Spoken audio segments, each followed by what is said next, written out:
আসসালামু আলাইকুম। আশা করছি সবাই ভালো আছেন। আমিও আল্লাহর রহমতে ভালো আছি।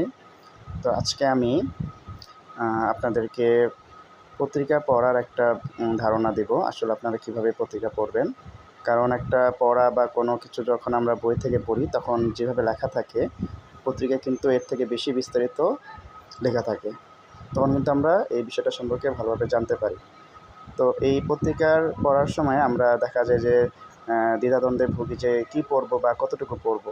তো সেক্ষেত্রে দেখা যায় আপনারা প্রায় 4 থেকে 5টা অংশ পত্রিকা থেকে পড়বেন।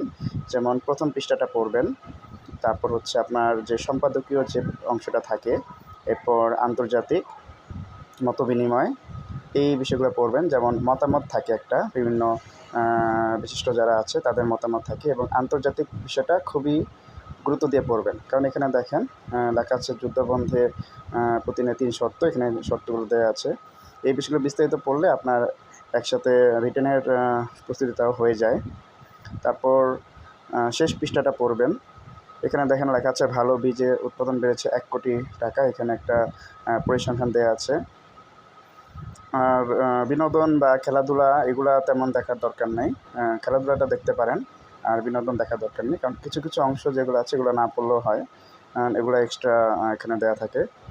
আর খেলাধুলার বিষয়ে পড়বেন, কারণ এখানে বিভিন্ন রেকর্ড থাকে, কোথায় কোন খেলাটা হবে বা কোন দেশে হবে। যেমন ফিফা খেলাটা বা বিশ্বকাপ, এই খেলাগুলো দেখা যায় কোন কোন ভেন্যুতে হবে, এটা বোঝার জন্য আপনারা খেলাধুলার পাতাটা পড়বেন। এরপর এই পত্রিকাটা দেখেন কালের কণ্ঠ, এখানে বেশ কিছু খবর এখানে দেওয়া আছে। যেমন ধানের 5টি নতুন জাত উদ্ভাবন।